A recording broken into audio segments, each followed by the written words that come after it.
जाना, आप भी शायद विद्यालय जा रहे हैं।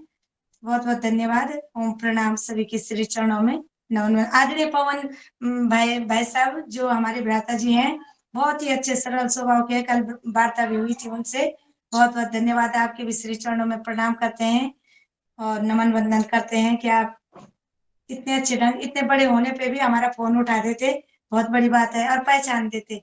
दो बहुत बहुत दो मिनट धन्यवाद। 2 मिनट में आदरणीय पवन जी को बुलाता हूं पहले, ताकि क्योंकि आप लोगों को जाना है और सभी बहनें जुड़ी हैं उत्तराखंड से। तो आदरणीय पवन सर जी, 2 मिनट का हमारी बहनों के लिए।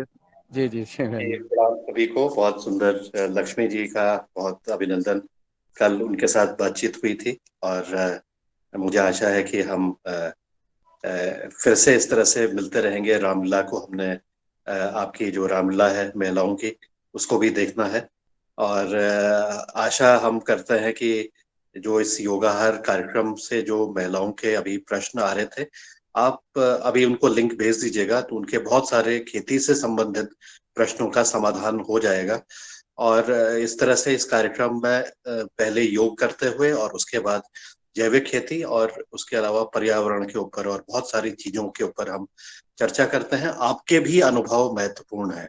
यह जरूरी है समझना सभी के लिए कि आप महिलाओं के और आपके जो जिंदगी के अनुभव हैं, आपके अनुभव के आधार पर आपने जो सीखा है और जिससे कि अन्य लोग लाभान्वित हो सकते हैं, उसके प्रति भी आने वाले समय पर जो इसके कार्यक्रम में जुड़ेंगे और स्वैच्छिक रूप से जुड़ करके अपना योगदान करना चाहेंगे, उनका स्वागत रहेगा। और उनके अनुभव को भी हम जरूर सुनना चाहेंगे, वार्तालाप करना चाहेंगे और इसी तरह से मधुर संबंध बनाते हुए आगे जीवन में चलते जाएंगे। आपके रुद्रप्रयाग में जब भी कोई यहाँ हमारे योगाहार के साथी आएंगे, वो आपसे मुलाकात होगी, आपसे जी चर्चा अवश्य। होगी, यहाँ की सुरम्य वादियों में को जानने का मौका मिलेगा।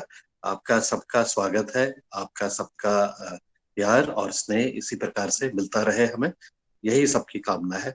सबको बहुत बहुत धन्यवाद। नमस्कार। ओम प्रणाम। प्रणाम, बहुत बहुत धन्यवाद।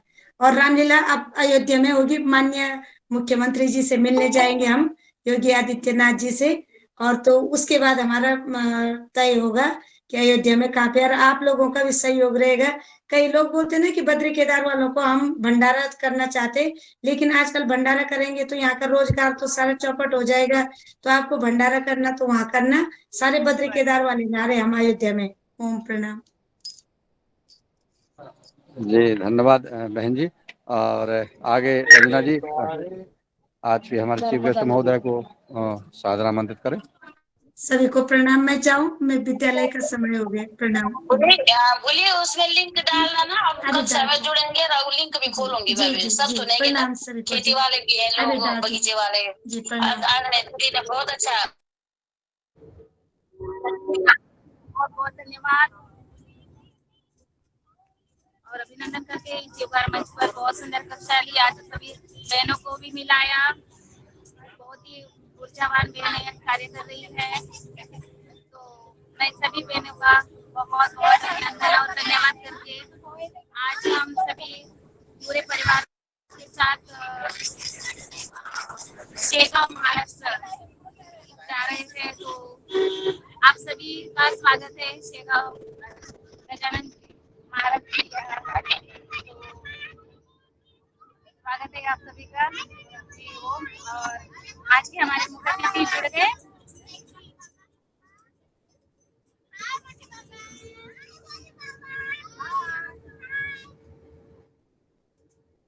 हाँ जी, जुड़ चुके हैं मुख्य अतिथि जी।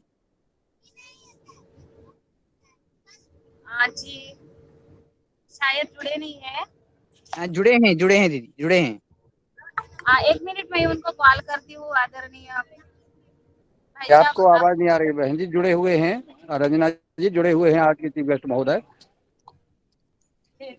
आदरणीय आप ही उन्हें आमंत्रित कर दीजिएगा। नहीं आप जी आदरणीय, आपकी आवाज तो आ रही है दिनेश जी? जी सर आदरणीय जी। श्री विक्रम सिंधु जी, सिंधु कुदरती फार्म, खांडा खेड़ी, हिसार, हरियाणा से हैं। कल हम किसान भाइयों ने आपको सुना था और लग रहा था कि अभी और हमारे किसान भाइयों के सवाल रह गए थे। तो आपके विभिन्न जो आपने कल अपना अनुभव बताया, हम किसान भाई लाभान्वित हुए एक बार कार्यक्रम में।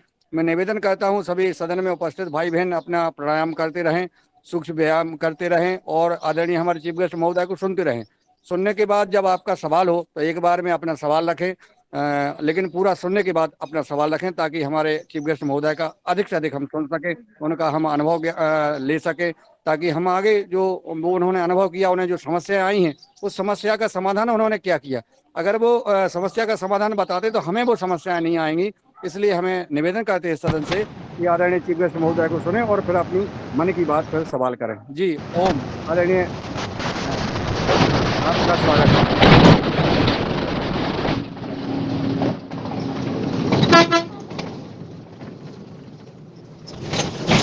आप कहीं सफर में हैं शायद? राम राम जी जी जी, बिल्कुल सफर में हूँ जी। मैं 30 मिनट का समय दीजिए जी, मैं वहाँ पहुँच कर फिर दोबारा आपके साथ सम्मिलित हो जाऊँगा जी।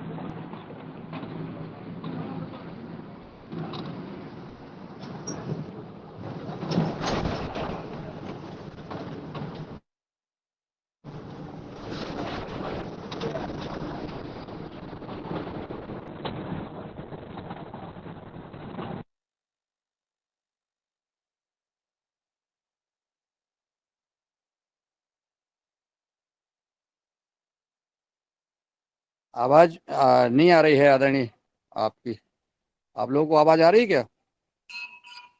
उन्होंने लेफ्ट कर दिया है, वो बोले कि 20 जी मिनट, आदरणीय वो हाँ 20 मिनट के बाद हाँ में जी बात जी करेंगे। जी जी जी। चलिए ठीक हेलो ठीक ठीक, तो तब तक हेलो जी जी बहन जी ओम। जी वो जी वो हमारे आज मुख्य अतिथि अभी 10-15 मिनट के बाद वो गाड़ी में है, तो वो गाड़ी में आवाज नहीं आ रही है, तो फिर वो जब गाड़ी से उतर जाएंगे तब वो ज्वाइन हो जाएंगे भाई साहब। तब तक आप 10-15 मिनट थोड़ा सा योगहार में सभी को बुलाइए और मार्गदर्शन कीजिए। चलिए आप मैं करता हूँ। जी जी धन्यवाद। अब मैं आदरणीय सदन से निवेदन करता हूँ, चूंकि आज हमारे बीच में हमारे जो वरिष्ठ वैज्ञानिक नहीं बीच में समय नहीं मिलता है उनका मार्गदर्शन प्राप्त करने के लिए, और ये सदन का समय पूरा हो जाता है वार कार्यक्रम का, जो लंबे समय हो गया है। तो मैं चाहूँगा कि आदरणीय सदन में उपस्थित हमारे महानुभाव वैज्ञानिक हैं, जुड़े हुए हैं, किसान भाई जुड़े हुए हैं, और ये हर कार्यक्रम के लगभग 740 दिन हो गए हैं। तो आपका मार्गदर्शन प्राप्त हो। कल जो हमने आदरणीय चीफ गेस्ट महोदय को सुना, और आज का हमारा बहन का था कि प्याज के बारे में जो बहन जी ने क्वेश्चन किया था, वो बहन जी जुड़ी हैं शायद, तो वो सदन ने सुना था, तो उनका बहन का समाधान करने का कष्ट करें, समस्या का, प्याज की जो समस्या है वो उसका समाधान करने का कष्ट करें।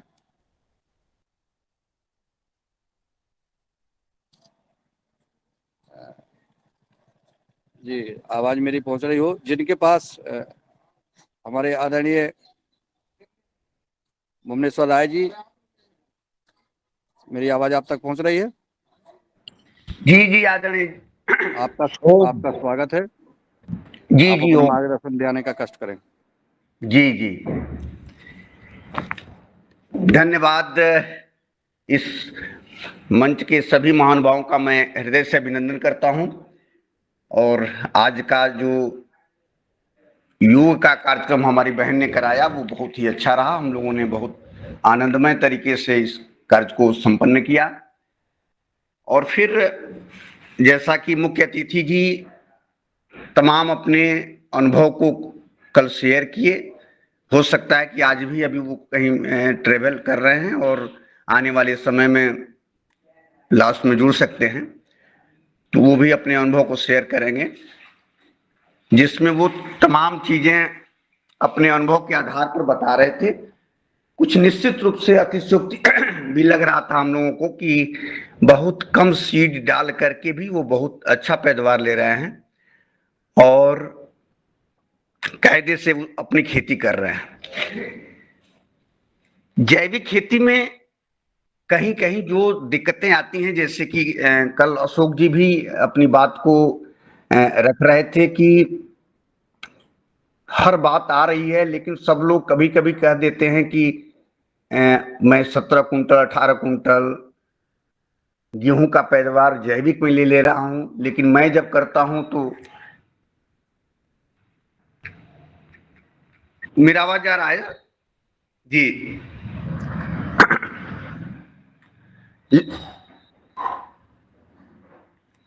हेलो,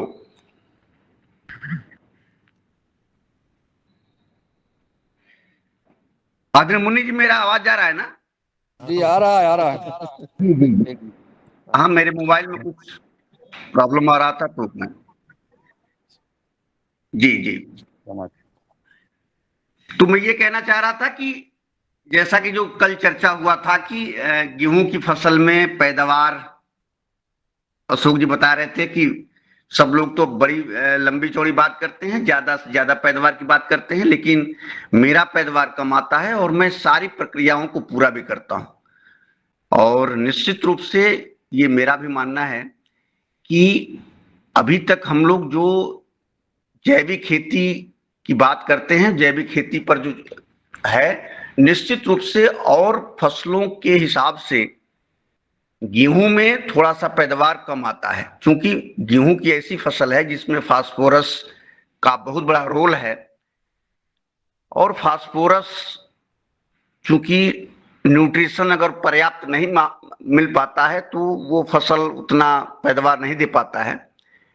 और ये चीज निश्चित आप मानिए कि पैदावार जो है, हम चाहे जितनी भी बात करें, लेकिन ये साबित है कि न्यूट्रिशन जब होगा मिट्टी में तभी हमको पैदावार मिलेगा।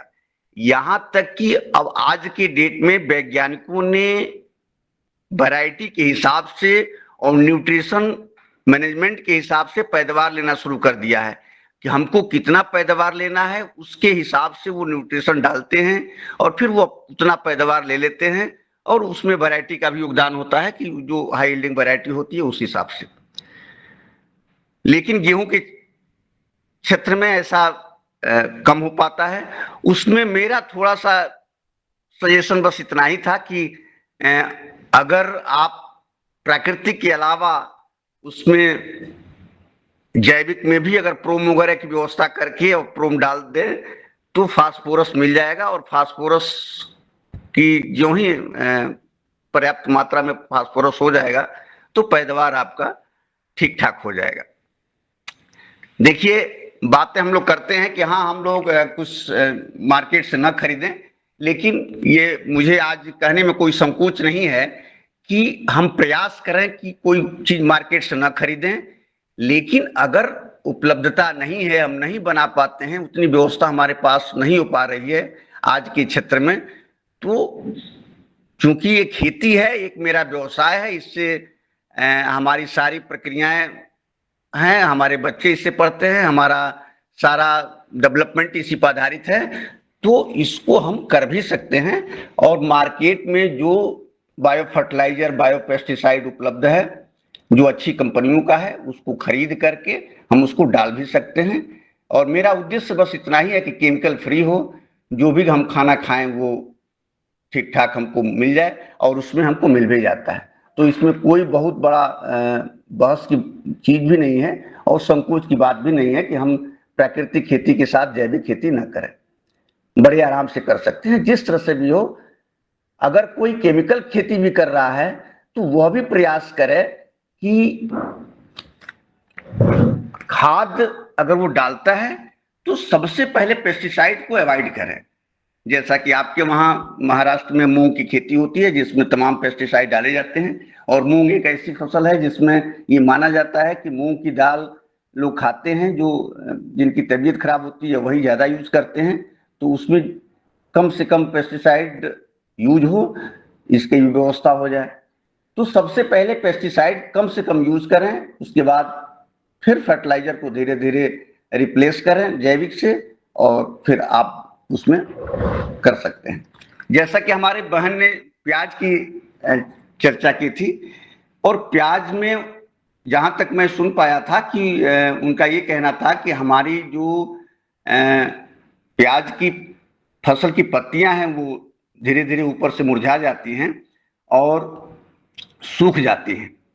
तो एक हर फसल में प्याज ही नहीं बल्कि हर फसल में एक ब्लास्ट की बीमारी लगती है, जो ये होता है। और कभी-कभी तमाम कारण भी होते हैं, जैसे अगर मान लीजिए कि आपके सिंचाई भी आप नहीं कर पा रहे हैं तो भी मुरझा रहा है, और कभी-कभी सारी चीजें होने के बाद भी इस तरह की चीजें होती हैं कि प्याज की पत्तियां पीली पड़ने लगती हैं और ऊपर से होता है। तो इसमें भी न्यूट्रिशन का भी महत्व है, और वो एक ब्लास्ट की बीमारी भी होती है जिसमें फंगस की वजह से होता है। तो आप जैविक में फंजीसाइड अगर मार्केट से खरीदना चाहती हैं तो ट्राइकोडर्मा, सुडोमोनास, ये दोनों को मिला करके 5-5 ग्राम पर लीटर पानी में घोल करके और इसका स्प्रे कर दें तो ये बीमारी आपकी खत्म हो जाएगी।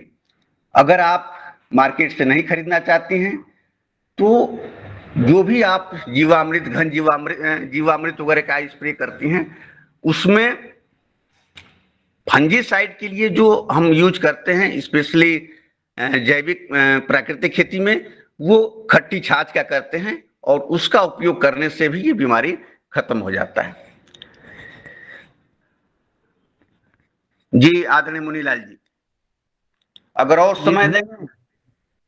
प्याज वाली धन्यवाद आदरणीय भुवनेश्वर राय जी। और मैं अब अगले वक्ता के रूप में आदरणीय विनोद भट्ट जी, डॉक्टर विनोद भट्ट जी उपस्थित हैं देहरादून से। मैं उन्हें सादर आमंत्रित करता हूं, वो आए और सदन में अपना मार्गदर्शन प्रदान करने का कष्ट करें।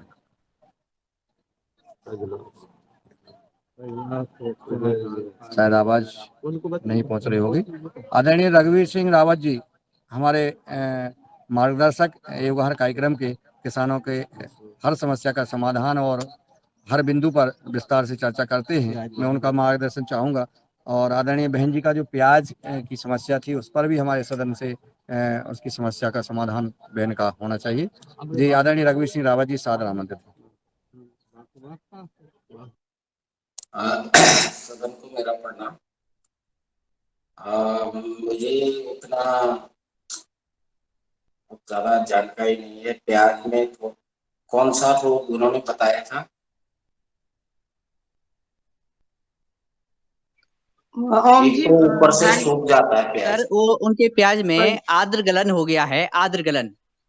उनके जो प्याज का कांदा है और जो पत्तियां हैं वो सड़ रही हैं। अच्छा अच्छा। जी भाई जी, पत्तियां सूख के जड़ों में आ रही है, मतलब विकास नहीं हो पा रहा प्याज का ना। हाँ, उसी समय ऊपर से प्याज, सूखती है ना। हाँ जी जी, उसी समय प्याज खत्म हो जाते हैं क्या, उनका विकास नहीं हो पा रहा। 2-3 साल हो गए ऐसे होते होते। हाँ, तो जी 2-3 साल से ऐसा हो रहा है। जी भाई जी जी। तो मुझे जैसे कि अभी बताया गया है कि फंगस है, वो ये तो पक्का है। तो मुझे लगता है कि उसमें प्याज ही नहीं और चीज भी उसमें ऐसी सड़ती होंगी, क्योंकि मिट्टी का में फंगस की मात्रा ज्यादा है जो नुकसान पहुंचा रहा है। और भाई जी, और और कुछ तो ठीक हो रहा है उसमें, लेकिन प्याज पे समस्या हो रही है। जी जी जी।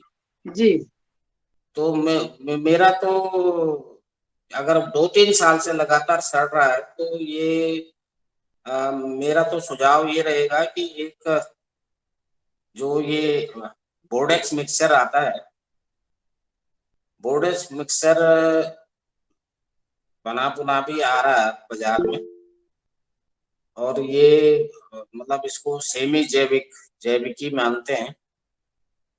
ये इससे ट्रीटमेंट करना पड़ेगा जमीन का, तो उसमें अगर घर में भी बना सकते हैं, क्योंकि ये कॉपर सल्फेट होता है ना, जो कॉपर सल्फेट लेके अगर आपका कितना एरिया है वो,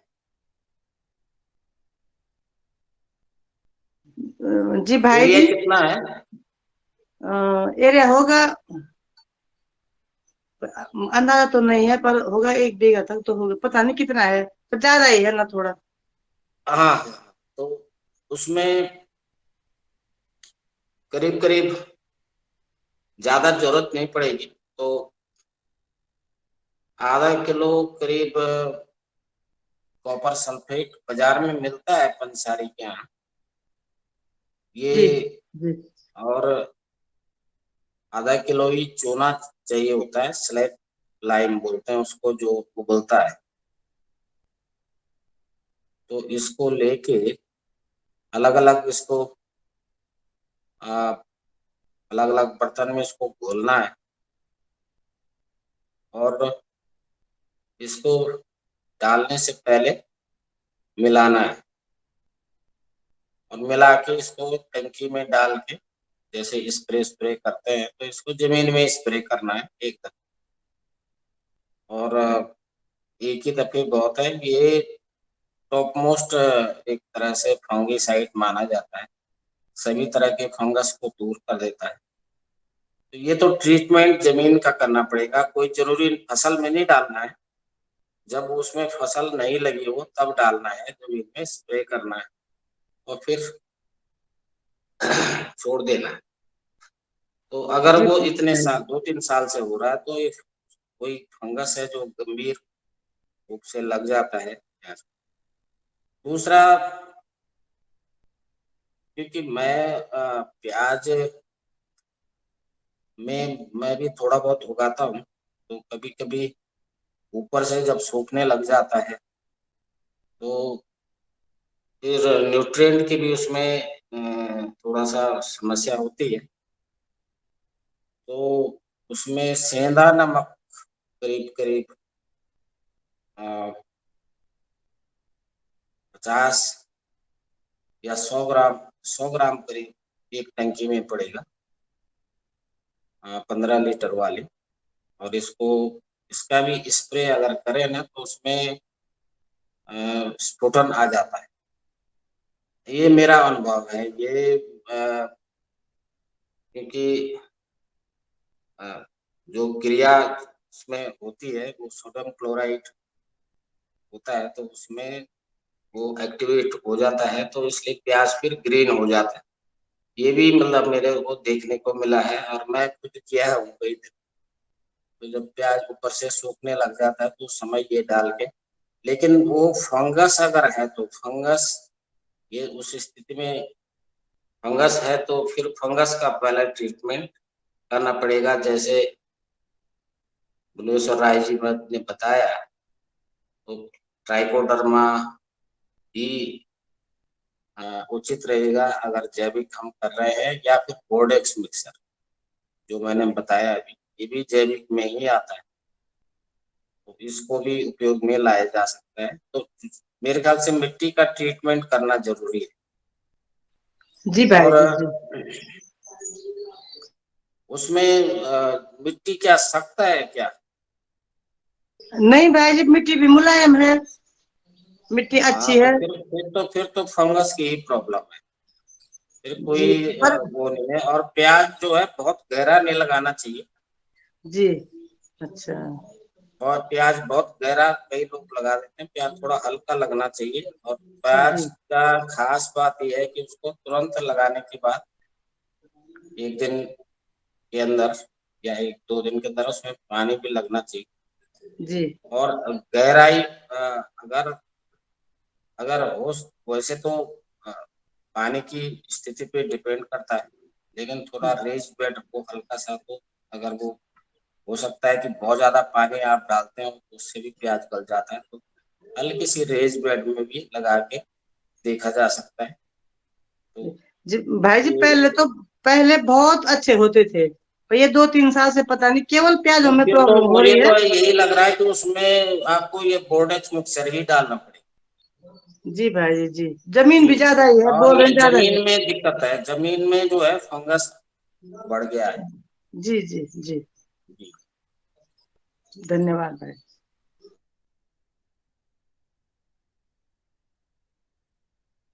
जी धन्यवाद आदरणीय रघुवीर सिंह रावत जी और हमारे आदरणीय मुन्नी बहन जी का जो प्याज की समस्या का समाधान है शायद हो गया होगा। बहन जी आप संतुष्ट हैं? जी भाई जी जी जी जी ठीक जी है। चलिए। और हमारे साथ आदरणीय रामकिशोर रघुवंशी जी जुड़े हुए हैं, जो जिला नर्मदापुरम से हैं, बहुत ही उत्कृष्ट किसान है और मास्टर ट्रेनर भी हैं। आप जो है हजारों एकड़ में प्राकृतिक जैविक खेती कर रहे हैं और इनका जो है 10 लाख पेड़ लगाने का लक्ष्य भी है। आदरणीय, मैं चाहूंगा रामकिशोर रघुवंशी जी को वो आए और सदन में अपना मार्गदर्शन देने का कष्ट करें।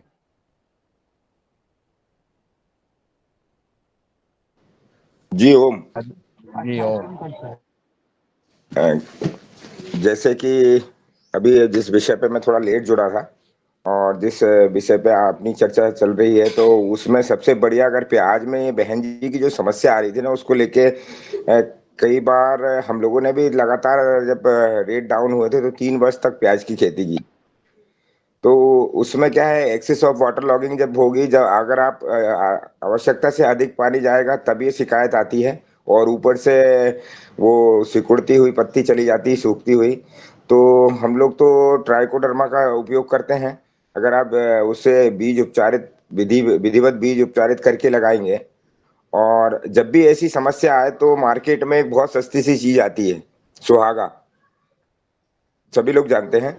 तो अगर ऐसी समय थोड़ा पानी का स्ट्रेस देना है प्लांट को, थोड़ा पानी खींच के लगाएं।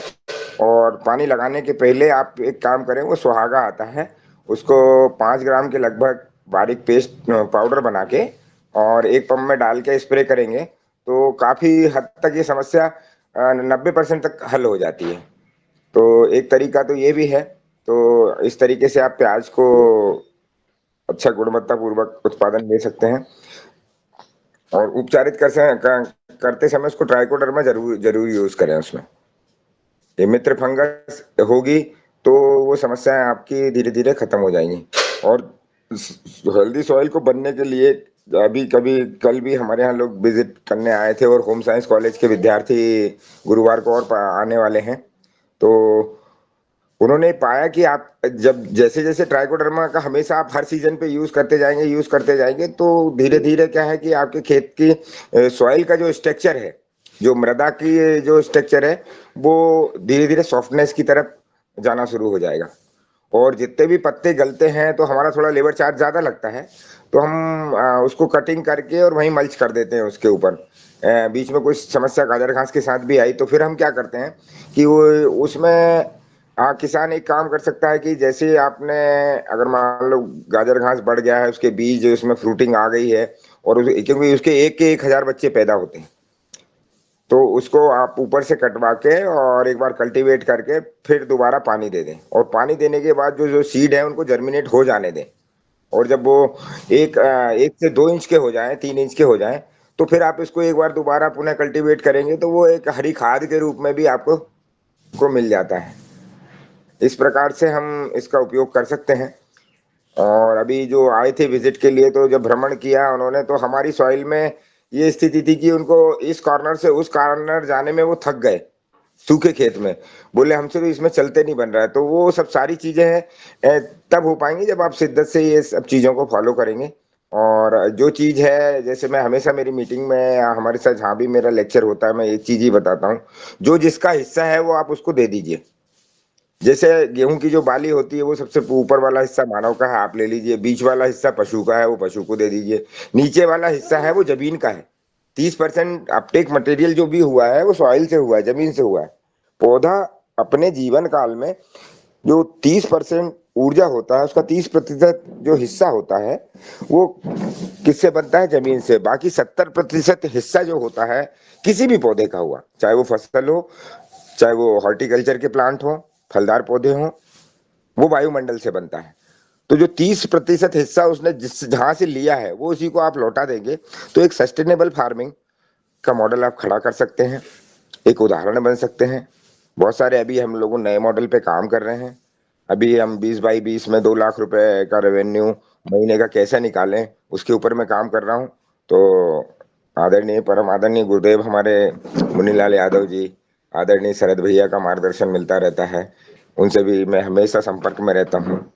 तो अभी हम ये उसकी ROI लगभग आने वाले 20 दिन में पूरी हो जाएगी। तो पूरी होने के बाद हम डेटा सहित आपके समक्ष रखेंगे उसको, और काफ़ी हद तक हम 80 से 85% सफलता की ओर हैं उस मॉडल में। तो हमारे किसान कैलकुलेटिव फार्मिंग थोड़ा थोड़ा करना सीख जाएंगे। ज़्यादा जगह में नहीं कर पाता किसान, लेकिन उसको क्या छोटे से एरिया में प्रारंभ कर सकता है। जी ओम। जी धन्यवाद आदरणीय रामकृष्ण रघुवंशी जी। और आज हमारी महत्वपूर्ण विषय पर बैठक भी होगी, आप तो शायद संवाद हो गया होगा आदरणीय शायद ब्रह्मा जी से।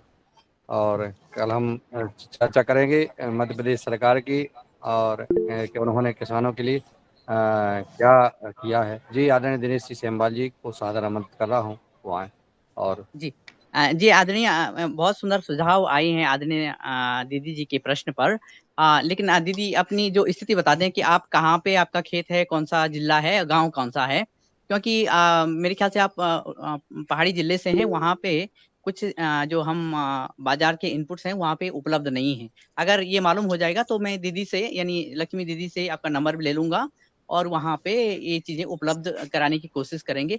जैसे बताया गया है, जैसे ट्राइकोडर्मा और एक मलेथा का सेरा दीदी आपने देखा होगा, जो ऋषिकेश से और उसके बीच मलेथा का सेरा है, वहाँ खूब प्याज होता है। तो मैंने उन लोगों को देखा है कि वो जब खेत की तैयारी करते हैं जैविक विधि से, तो जैसे हल लगा दिया या उसे खेत को खोद दिया, तो उसमें जो मट्ठा छाछ होता है उसका छिड़काव करते हैं, साथ में गौमूत्र का छिड़काव करते हैं। उसके बाद ट्राइकोडर्मा उसमें छिड़क देते हैं, मिला देते हैं गोबर की खाद के साथ। तो दीदी जो अपनी लक्ष्मी दीदी जी हैं, उनसे मैं बात करके आपके यहाँ उपलब्धता कराने की कोशिश करूंगा। जी जी धन्यवाद, जी प्रणाम। भाई जी, जी धन्यवाद भाई जी। हमारा पड़ता है चमोली जिले में, गौचर में। बहुत सुंदर, ये वहाँ उपलब्ध हो जाएगा दीदी। जी जी जी जी धन्यवाद। भाई जी धन्यवाद। और लोगों ने तो यहाँ पे ये बीमारी इतनी फैल गई है, लोगों ने प्याज लगाना ही बंद कर दिया है।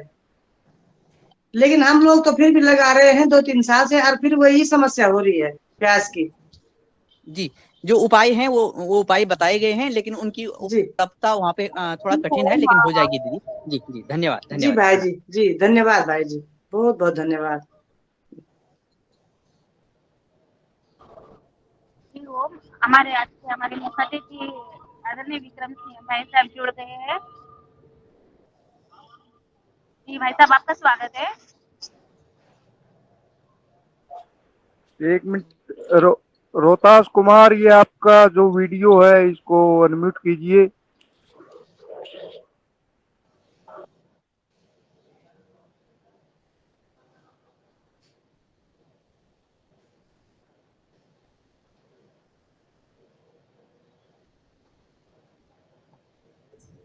जी आदरणीय विक्रम सिंह सिंधु भाई साहब, आपको आवाज आ रही है?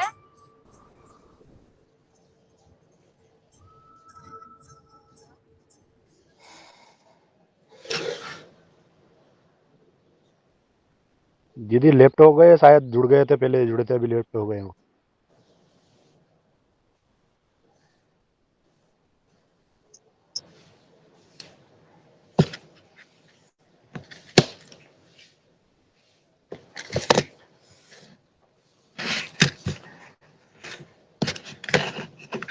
जी, जी जब आवाज। तक हमारे मुख्य अतिथि जुड़ते हैं, हाँ जी जी जब सर, तक जी मुख्य सर, अतिथि जी जी जुड़ते हैं, आदरणीय मुनीलाल जी भाई साहब से निवेदन है कि वार्ता को आगे संचालित करेंगे। धन्यवाद, प्रणाम।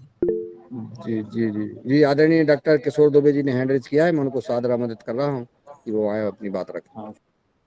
धन्यवाद मुनीलाल जी। ये प्याज के बारे में जो चर्चा चल रही है, उसी के संदर्भ में मैं एक अनुभव साझा करना चाहता हूँ। 8-10 साल के पहले हमारे एरिया में भी ऐसे ही एक किसान के साथ में हुआ था।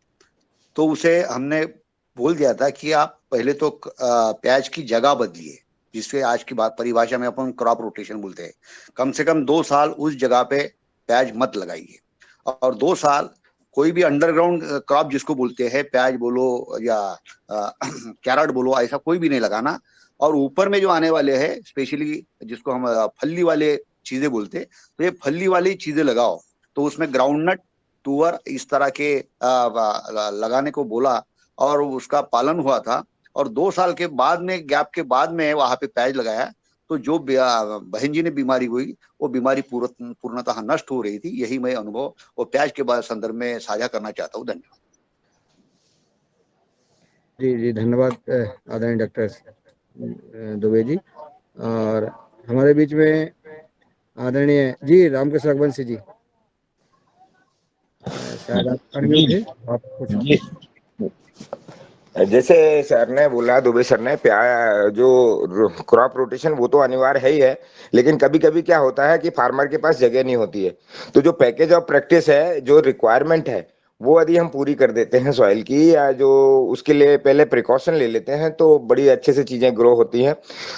उसमें ये दिखने में आया कि अगर आप उसमें सतत 1 वर्ष तक, जब भी आप बीज उपचार के समय और ड्रिंचिंग में, ये 2 प्रोसेस में ट्राइकोडर्मा अपने आप में एक बहुत बड़ी चीज है। उसको अगर अध्ययन करें तो उसके लिए हम लोग उन्हें एक फार्म लैब भी स्थापित की है, मटेरियल भी आ गया है। हम लोगों ने ट्रेनिंग करके भी आए थे डॉक्टर चौहान से पुणे में, और हम लोग पुणे कर दिया। 4 दिवसीय ट्रेनिंग थी हमारी, तो हम वहां पर रुके, और रुकने के बाद में जब ट्राइकोडर्मा का स्ट्रक्चर को हमने समझा, तो खाली एक ही चीज एग्रीकल्चर में मेरिकल ला सकती है। डॉक्टर दुबे साहब भी वहां पर उपलब्ध थे। तो अभी अगर आपको कभी ऐसा छोटा लैंड है और आप क्रॉप रोटेशन नहीं कर पाते हैं, आपको लगाना पड़ता है, तो आप जो प्रोटोकॉल है उसको फॉलो करेंगे, और अवश्य हमेशा उसमें ट्राइकोडर्मा का मित्र फंगस का उपयोग करेंगे, तो मित्र फंगस धीरे धीरे अपनी कॉलोनी को डेवलप करके जमीन में पोरोसिटी तो लाएगी, लेकिन जो एडवांटेज सबसे बड़ा क्या मिलेगा कि वाटर होल्डिंग कैपेसिटी जो सॉइल की है, एक तो वो बढ़ जाएगी, तो बार बार आपको पानी नहीं लगाना पड़ेगा। कम पानी में आपकी कम सिंचाई में आप अच्छा उत्पादन ले सकते हैं। और ट्राइकोडर्मा का जैसे मैं बार बार बोलता हूं, तो उसको हम लोग लैब में भी यहाँ बनाने जा रहे हैं। उसके लिए हमारा मटेरियल भी आ चुका है। तो वो अपने आप में एक ऐसा मेडिकल फंगस है, अद्भुत फंगस है, जो कि किसान की बहुत बढ़िया अच्छी मित्र है। केवल केवल कहते हैं ना कि एक साधे सब सधे, सब साधे सब जाए। तो अगर कभी किसान कुछ ना करे, केवल एक चीज को साध ले, अगर वो ट्राइकोडर्मा को पकड़ के काम कर ले थोड़ा सा उसकी सॉइल में, तो काफी समस्याएं एक हद तक समाप्त हो जाती हैं। अभी हम लोग क्या है, बारिश का प्याज भी लेते हैं, तो बारिश के प्याज में तो पानी की सबसे ज्यादा समस्या होती है, और बहन जी ने जो ये बीमारी बताई, ये भी आ जाती है उसमें। तो आप बस उसमें केवल एक अच्छी चीज को पकड़ लीजिए। एक अच्छी चीज को पकड़ते हैं तो वो क्या चेन चेन बन जाती है, फिर वो दूसरी अच्छी चीज उससे कनेक्ट हो जाएगी, तो फिर तीसरी चीज हो जाएगी, एक साइकिल बन जाता है। तो आप निश्चित ट्राइकोडर्मा को पकड़ें, और ट्राइकोडर्मा का बीज उपचार के साथ में लें, ड्रिंचिंग में लें, और ट्राइकोडर्मा का फॉलियर स्प्रे भी कर सकते हैं आप। तो वो बहुत सारी चीजें हैं। इसमें से सबसे पहला प्रोटोकॉल यही फॉलो करें कि आप ट्राइकोडर्मा से ही बीज उपचार करेंगे, और सॉइल में वर्मी कंपोस्ट के साथ में 2 किलो ट्राइकोडर्मा 1 एकड़ में आप उपयोग करेंगे, तो उसकी कॉलोनी बहुत जल्दी डेवलप हो जाएगी। तो जो जड़ गलन वाला रोग है वो समाप्त हो जाता है। हमारी भी एक डाउन एरिया था जिसमें हमारी क्रॉप नहीं होती थी, तो हम क्या बेड बनाते समय जो वर्मी उसमें डालते थे, उसी में ट्राइकोडर्मा का उपयोग करते थे। अब उसकी जो CFU है, कॉलोनी फार्मिंग यूनिट, बॉक्स के ऊपर लिखा रहता है, तो थोड़ा सा CFU चेक करके, और अच्छी रेपुटेड कंपनी का, क्योंकि आज किसान को जिस प्रकार से लूटा जा रहा है, या किसान के साथ जो धोखा हो रहा है, किसान ये अभी पैमाना उसको नहीं मालूम है कि अगर चूने का पाउडर भी मिल गया, तो वो कैसे आइडेंटिफाई करेगा कि ये जो मैंने लाया हूं बस में ट्राइकोडर्मा ही है, या कितने % है, बाकी कितने % पाउडर है। तो ये इसका एक वो लैब में पता चल जाता है उसका। तो मेरी सलाह ये है कि ब्रांडेड कंपनी का, या फिर डॉक्टर चौहान के पास उपलब्ध होता है, वो लोग उनके समूह के माध्यम से बना रहे हैं। तो आप किसी भी परिचित लैब से, या गवर्नमेंट की जो लैब है वहां से आप ले सकते हैं। जबलपुर कृषि विश्वविद्यालय से एक बार मंगा सकते हैं। तो वो धीरे धीरे फिर क्या आपके यहाँ उसका कल्चर बढ़ता चला जाएगा। मॉइस्चर लेवल जमीन में एक बार इतना प्रयास जरूर करेंगे, जिस जमीन में प्याज लगाया है उसको ये मई के महीने में प्याज जैसे ही निकलता है, तो उसमें कोई भी क्रॉप ना लगाए, उसमें सनलाइट जितना पड़ेगा वो उतना आपका अच्छा रहेगा। तो बस मेरा इतना ही निवेदन था कि बीच में एक छोटी सी चीज ये रह गई थी कि अगर सनलाइट का बहुत बड़ा महत्व है एग्रीकल्चर सेक्टर में, तो हमें सूर्य का प्रकाश हमारी भूमि पे, उसे कल्टीवेट करने के बाद, जैसे हम कैसे कपड़े को सुखाते हैं या किसी चीज को, तो या कपड़े को नहीं सुखाते हैं, बैग में रख लेते, तो उसमें एक अजीब टाइप के वायरसेस पैदा हो जाते हैं, और एक बैड स्मेल आने लगती है। गीले कपड़े को अगर ब्रीफ केस में हम बंद करके रख देते हैं, तो ठीक इसी प्रकार से सॉइल में मॉइस्चर ही मॉइस्चर ना रहने दें, उसको 2 से 2.5 महीने के लिए कि जो हमारा गर्मी का मौसम आता है उस पे सनलाइट पड़ने दें, तो काफी हद तक आपकी काफी समस्याएं हल हो जाएंगी। जी ओम। जी जी, धन्यवाद आदरणीय रामकृष्ण रघुवंशी जी, और आपके स्वभाव को, प्रभाव को और आत्मीयता को हम प्रणाम करते हैं। जी रघुवीर सिंह रावत मेरा जी, स्वागत जी। हेलो। जी जी, स्वागत है। जी जी। मैं रघुवंशी जी से एक जानकारी लेना चाह रहा था, ये बरसाती प्याज कैसे होता है, इसकी विधि जरा बता दें, क्योंकि बरसात में प्याज कैसे हो सकता है, नहीं ये देखिए, बरसाती बरसात में प्याज वो क्या, कह रहे थे। हाँ जी जी जी, बहुत बहुत सुंदर प्रश्न किया आपने। क्या है कि देखिए, हम लोग क्या है कि सब लोग जब सीजनेबल कुछ काम करते हैं, कुछ काम हम क्या क्या करते हैं कि ऑफ सीजन अगर यदि करना है तो फिर हमें थोड़ा सा सॉइल का स्ट्रक्चर इस ढंग से डिजाइन करना पड़ेगा कि आप जो बेड बनाएंगे, बेड की हाइट हम जमीन से 1.5 फीट ऊपर रखते हैं, क्योंकि हमारे यहाँ लगभग लगभग 1.5 मीटर बारिश होती है। ये प्रोपोगेशन 1:1 के रेशो में रहता है। ये ठीक उसी प्रकार से है कि जितनी बारिश आपके क्षेत्र में होती है, अगर आप 1.5 मीटर बारिश आपके यहाँ हो रही है तो आप बेड की हाइट 1.5 फीट लीजिए। 1 मीटर बारिश होती है तो बेड की हाइट आपको 1 फीट ही ले। तो ये 1:1 के रेशो में आपको सॉइल का स्ट्रक्चर बनाना है, ताकि जो एक्सेस वाटर है वो साइड से लग जाए। बेड का टॉप से टॉप की चौड़ाई आएगी, टॉप पे 3 फीट आएगी। आपको 3 फीट टॉप लेना है, और उस बेड के सॉइल से जो ऊंचाई आएगी वो 1.5 फीट आएगी। और फिर इसके बाद इसमें आप बहुत सारे लोग तो मल्चिंग से करते हैं।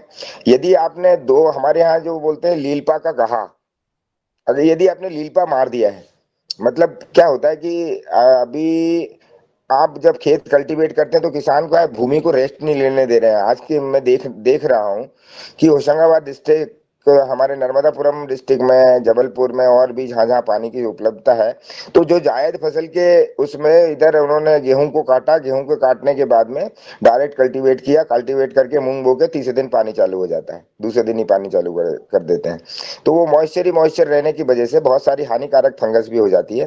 तो इस तरीके से वो बेड आप कल्टीवेट करके उसको जून का पहला पानी गिरने के बाद में जो बारीक छोटी छोटी हरी घास होती है, वो प्रकृति कोई भी चीज मुफ्त में या वैसे ही बगैर मतलब के नहीं उगाती, वो सब एक दूसरे के पूरक होते हैं। तो जब वो पूरा खेत आपका हरा हो जाए छोटी घास से, और 1.5 से 2 इंच उसकी ऊंचाई हो जाए, पहले लोग करते थे कि पूरा खेत हरा होता था, पहले उस लीलपा का गहा निकालते थे, बहा निकालते थे, बहा मतलब उसको कल्टीवेट करते थे, तो वो ग्रीन मैन्योरिंग के रूप में काम करता था। तो आप उसका थोड़ा सा हरी घास जब 2 इंच की हो जाए, जब उसको कल्टीवेट करके जमीन में मिला दें, और फिर बेड की हाइट जो है वो आपको 1.5 फीट लेना है, या आपके क्षेत्र में 1 मीटर बारिश होती है तो 1 फीट लेना है, और टॉप 3 फीट लें। और 3 फीट लेने के बाद में फिर इसके बाद जब प्याज लगाते समय हम लोग ऊपर से उसकी टॉप को निकाल देते हैं।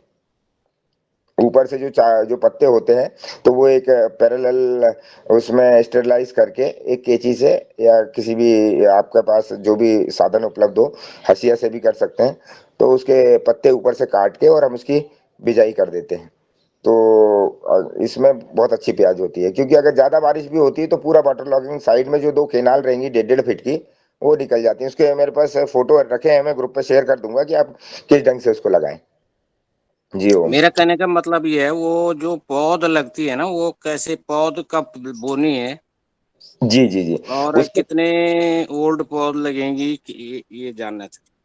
जी जी, इधर जैसे ही आपका 30 मई होता है, रोहिणी नक्षत्र समाप्त होता है।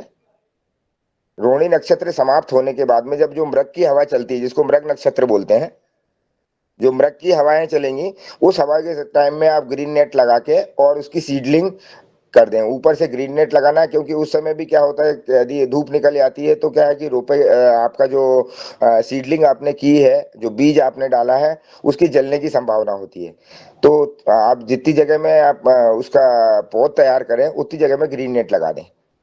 और ग्रीन नेट लगा के उसकी रोप 30 मई के बाद जैसे ही मृग नक्षत्र चालू होता है, तो मृगा में क्या करेंगे हम कि उसकी सीडलिंग करवा दें। तो फिर क्या है कि वो प्याज आपको रेट भी अच्छा देगा, और बहुत सारी चीजें आपको जो पिछले लॉसेस हैं वो कवर करा देता है। जी। ये मैं राजस्थान में था तो वहाँ पे भी बरसाती प्याज उगाते हैं, जी लेकिन उनका तरीका कुछ अलग है। वो लोग तो फरवरी में ही जो है पौध डालते हैं। जनवरी फरवरी में जैसे हमारे यहाँ डालते हैं नॉर्मल जो विंटर सीजन का प्याज होता है। जी जी तो ये लोग काफी बड़ी मात्रा में बीज डालते हैं, जैसे आधा बीघा में पूरा बीज ही बीज। ऐसा नहीं कि कोई बेड वेड बना के, वो किलो के हिसाब से डालते हैं। और फिर राजस्थान का उसको उसको उसको जो है फिर बनने देते हैं, दाना बनने देते हैं। तो दाना ये करीब करीब काफी बड़ा, मतलब छोटा गोली साइज का, जैसे कंचे वाली गोली।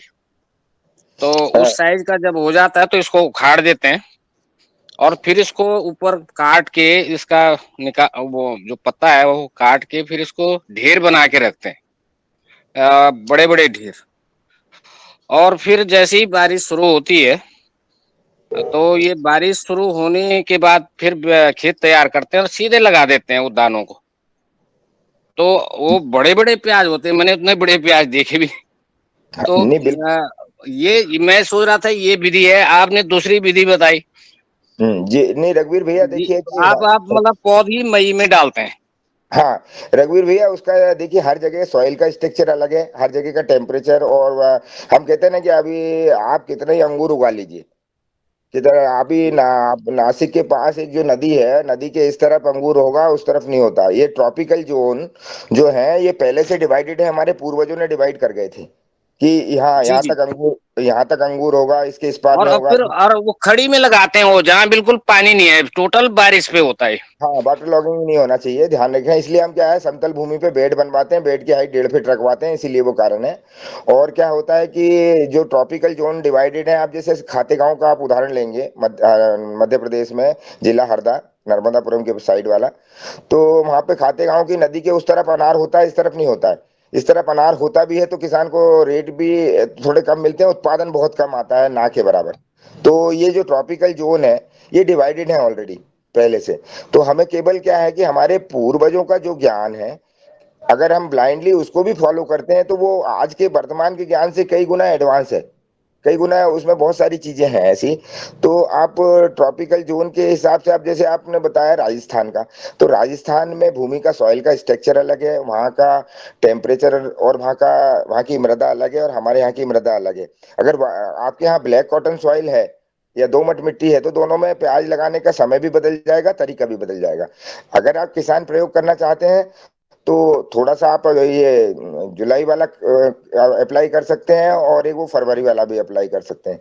आपको रेट, आप जो रेनी सीजन की क्रॉप लगाओगे इसमें दोनों में फायदे मिलेंगे। अगर एक साथ हम लगा देंगे ना तो वही होता है कि एक साथ सारे किसानों ने टमाटर लगा दिया, फिर क्या है मंडी में रेट नहीं मिलता है। तो थोड़ा सा आप वेरिएशन करके लगाएंगे ना, वो लोग राजस्थान वाले लगाते हैं इधर फरवरी वाला, तो अभी आप क्या करें कि इधर जुलाई वाला लगाएं। तो उस समय जब प्याज का मार्केट बहुत टॉप पे रहता है तो उस समय आपकी क्रॉप आएगी।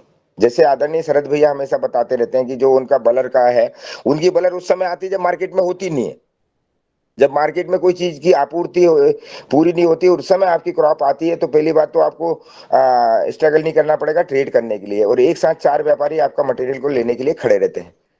तो ये एक बहुत ही अच्छी चीज है कि आप है ना थोड़ा सा क्रॉप में वेरिएशन करके, और ऑफ सीजन क्रॉप है उसके जो सिद्धांत हैं उन सिद्धांतों को फॉलो करते हुए अगर आप चीजों को करते हैं तो बहुत अच्छे लेवल पे उत्पादन पा सकते हैं और सॉइल को भी हेल्दी रख सकते हैं।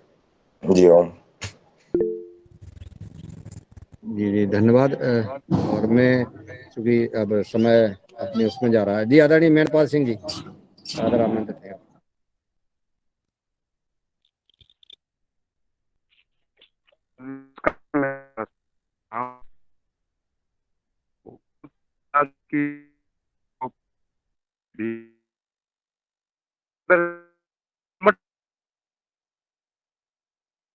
पौधे कब डाली जाए? संभवतः आवाज नहीं आ रही सर। हाँ सर, सदन को अब आ रही है मेरी आवाज मंच पे? जी जी जी। हाँ तो मैं ये पूछ रहा था जी, हमारे इधर हरियाणा हिसार के अंदर दोमट मिट्टी की जमीन है, तो के अंदर कौन से मंथ में प्याज का वो जो पौध है वो तैयार की जाए, थोड़ा बताने का कष्ट करें। मेरे ख्याल से विंटर सीजन का प्याज का तो वही सीजन है जो हर जगह है, दिसंबर जनवरी में लगती है पौध, बोया जाता है और आजकल निकलने वाला है, निकल रहा है। लेकिन आप लोग अगर दोमट मिट्टी है, मतलब लगभग लगभग पुली मिट्टी है, मतलब बहुत सख्त मिट्टी नहीं है, एक तरह से बालुई भी नहीं कह सकते, पर और आपसे राजस्थान भी लगा ही हुआ है, लगभग क्लाइमेट भी सेम है। तो वो जो राजस्थान में बरसाती प्याज उगाते हैं, मुझे तो वो मेथड, क्योंकि ये सूखी एरिया के लिए है, इसमें पानी नहीं चाहिए। जब प्याज लगेगा तो बारिश, पहली बारिश के बाद उसमें तैयारी करके और सीधे प्याज की वो दाने लगने हैं, वो छोटे-छोटे जो जनवरी, फरवरी, मार्च में आपने निकाले, वो पौध तो उसकी उसी समय पड़ेगी।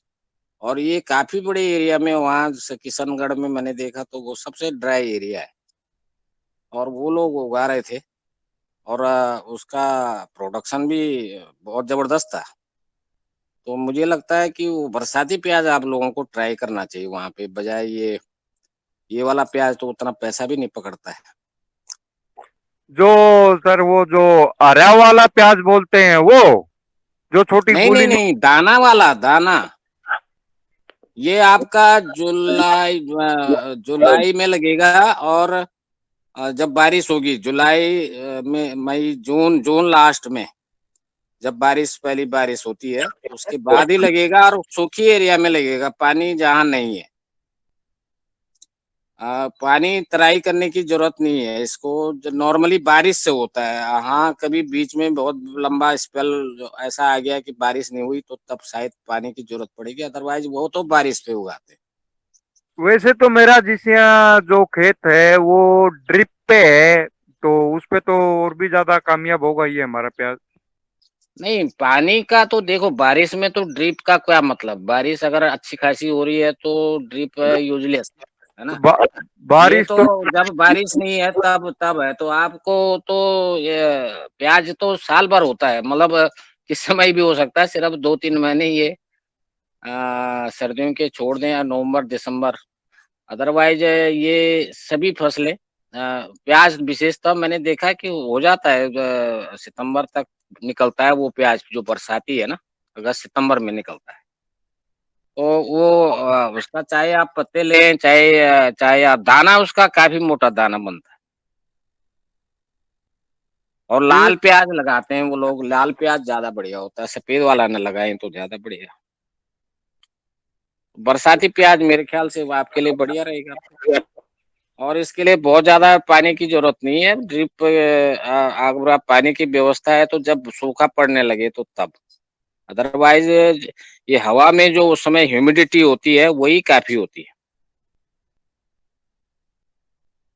सर मैंने ट्राई के तौर पे फरवरी में जो दाना वाला बोल रहे आप है, वो मैंने दाना अपनी जो ड्रिल मशीन से है वो बेड पे लगाया था, और अब बिल्कुल हरा कच्च वो चल रहा है। वो जो हरा प्याज है वो गूंदली टाइप में अपना जिसे छोटी छोटी गांठे टाइप में हो रहा है, वो हरा प्याज ही हम यूज कर रहे हैं उसको। हाँ, बड़ा वो तो सब्जी के लिए ठीक है, वो तो दाने तो लगाते हैं, सभी लोग लगाते हैं सब्जी के लिए, जी ओम, वो रघुवर भैया अलग मैं चीज सदन के है, सभी पर लोगों को एक एक वो दाने के लिए वो प्याज लगाते हैं उस समय। जो बरसाती जी, बोल रहे हैं ना, वो दाना निकलता है उसमें, ना कि ग्रीन। ग्रीन तो खैर आदरणीय ग्रीन भी सदन साथ से साथ निवेदन निकलता है। रहेगा, आदरणीय सदन से निवेदन रहेगा कि कल भी, क्योंकि मेरे ख्याल से बहुत सारे हैंड भी रेंज हो रहे हैं, तो कल भी इस विषय पर जो खेत की प्रिपरेशन हो है और फसलों को लगाना है इस मौसम में और अगली मौसम, बरसाती मौसम में, निवेदन यही है कि कल भी ये वार्ता जारी रहे तो और भी सफल रहेगा। जी धन्यवाद। सदन के सभी किसान भाई बहनों को मैं जैसे प्याज का जो विषय चल रहा है उसके बारे में एक छोटी सी जानकारी देना चाहता हूँ। जहाँ भी लोग अपने प्याज की खेती करते हैं वो प्याज जो बड़े बड़े प्याज रहते हैं वो अपने मंडियों में बेच देते हैं। जो बात चल रही थी अभी राजस्थान की, राजस्थान ही नहीं हमारे मंदसौर, उज्जैन, शाजापुर, आगर, ये सभी 4-5 जिलों में ऐसी पद्धति अपनाई जाती है प्याज की।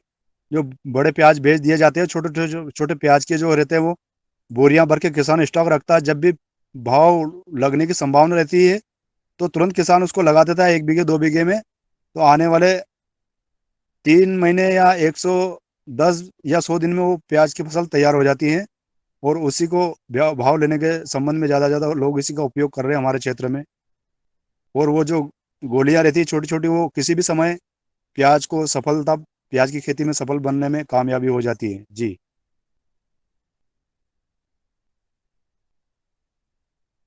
वो कम टाइम में भी तैयार होता है जी, जो गोली है ना वो मात्र 20-25 दिन में वो तैयार हो जाती है वो मार्केट के लिए।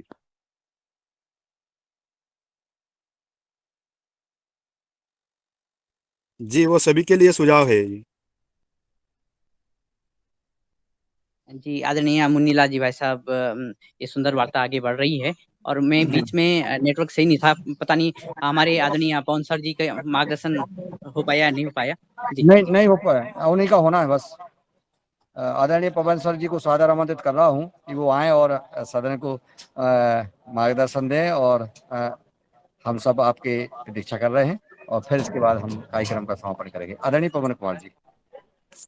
जी नमस्कार सभी को। और बहुत सुंदर आज की वार्ता। और हालांकि मुख्य अतिथि आज नहीं जुड़ पाए किसी कारणवश, लेकिन जो बहन की समस्या थी प्याज के ऊपर, उस पर विस्तार पूर्वक चर्चा हो गई है। और ये मंच के माध्यम से हम एक दूसरे की समस्याओं का कई तरीके से जो समाधान ढूंढने का प्रयास करते हैं, ये विशेषता है। और यह कार्य इसी तरह से आगे बढ़ते रहेगा। आने वाले दिनों पर संभवतः जो आज मुख्य अतिथि नहीं जुड़ पाए थे उनको हम जोड़ेंगे। और अभी मैं कल एक मेरे पास चित्र आया था यहाँ का, अभी ललित मोहन लोहनी जी, जो अल्मोड़ा से फूलों की नहीं गुलाब की खेती करते हैं, उनके खेत के कुछ बड़े सुंदर से दृश्य आए थे। उसकी हार्वेस्टिंग हो रही है अभी गुलाब की। तो सारा का सारा परिवार लगा हुआ है। उसका उन्होंने चित्र वगैरह भेजे थे। तो मैंने अनुरोध किया है कि उनको भी आने वाले समय पर अपने खेत से ही अगर वो कर लेते हैं, और हार्वेस्टिंग के समय अगर इसी समय पर हार्वेस्टिंग हो रही है तो उनके उनके साथ उनके खेतों को देखते हुए उनके परिवार के साथ भी एक छोटा सा संवाद हम कर सकते हैं। और उसका हम आनंद ले सकते हैं कि किस प्रकार से ये कार्य वहाँ पर वो कर रहे हैं। तो ये निवेदन है कि इसको हम करें आगे। और अभी वर्तमान में अभी एक तीन तीन दिन का एक मिलेट का एक कार्यक्रम चल रहा है उत्तराखंड सरकार का। इसमें पतंजलि को भी बुलाया गया है। देहरादून में एक कार्यक्रम हो रहा है, तो जो साथी देहरादून में है वो इसमें आ सकते हैं। बहुत सारे स्टॉल्स लगे हैं। और समन्वित रूप से किसी भी एक कृषि को किस तरह से किया जाए, शायद उसकी झलक हमें देखने को मिलेगी। क्योंकि इसमें न केवल उत्पादन के ऊपर बल्कि उसकी मार्केटिंग के ऊपर, फिर उससे उत्पाद जो बनेंगे उस विषय पर भी कई सारे होटल वालों को भी बुलाया है और उनके अपने स्टॉल भी लग रहे हैं। इसके अलावा स्टार्टअप्स जो हैं उसको भी अपने वो स्टॉल लगाएंगे। और तो एक संपूर्ण रूप से शुरुआत से लेके फार्म टू फॉर्क तक की जो कार्य होता है उसको यहाँ पर प्रदर्शित किया जाएगा। इसमें कई राज्यों के कृषि मंत्री भी आ रहे हैं, केंद्रीय कृषि मंत्री भी आ रहे हैं। आज इसका उद्घाटन होना है करीब 11 बजे, तो वहीं जाने की अभी तैयारी है। और अंतिम अंतिम दिन में शायद आचार्य जी का भी उद्बोधन होगा। तो ये सब चीज़ों को हम आज वहाँ पर देखेंगे। तो जो साथी देहरादून में है वो इसको सम्मिलित होकर के इसमें कुछ सीख सकते हैं। इस बहाने हो सकता है कि हमारी मुलाकात भी हो जाएगी। तो इस तरह से ये कार्यक्रम आगे बढ़ रहा है। कार्यक्रम को आगे बढ़ाते हुए और बड़े सुंदर तरीके से कार्य को आगे चल रहा है। आपको बहुत बहुत शुभकामनाएं, आपको बहुत बहुत बधाई इस कार्यक्रम को आगे ले जाने के लिए और एक मेच्योरिटी की तरफ जो हम बढ़ते जा रहे हैं। रोज नए सीखते हुए कुछ नया कुछ करने का भी अवसर हमें मिल रहा है। सभी को बहुत बहुत नमस्कार, धन्यवाद, ओम प्रणाम। धन्यवाद सर जी। और अब हम आज के ये वाले कार्यक्रम को यहीं विराम देते हैं। और आज का जैसा कि आभार ज्ञापित करने की हमारी जो प्रथा है, रिवाज है, तो मैं आदरणीय जनदेश सेमवाल जी को सादर आमंत्रित कर रहा हूँ कि वो सबका आभार ज्ञापित करें।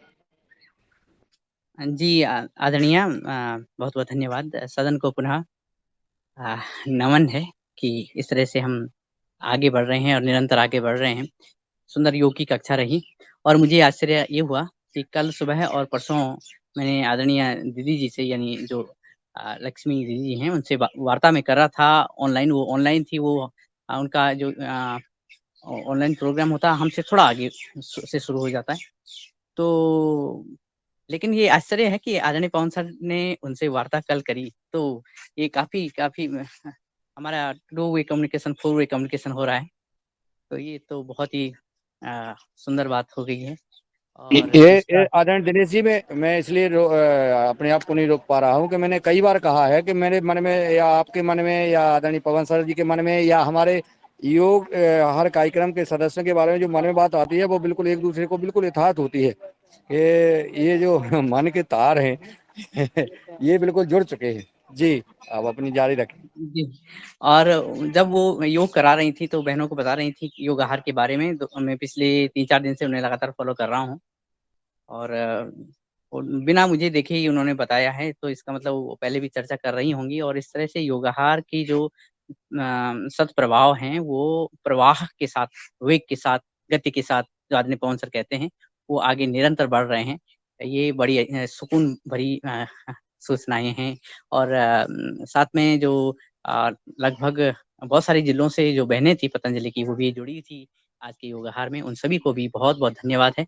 आज के हमारे मुख्य अतिथि जुड़ नहीं पाए।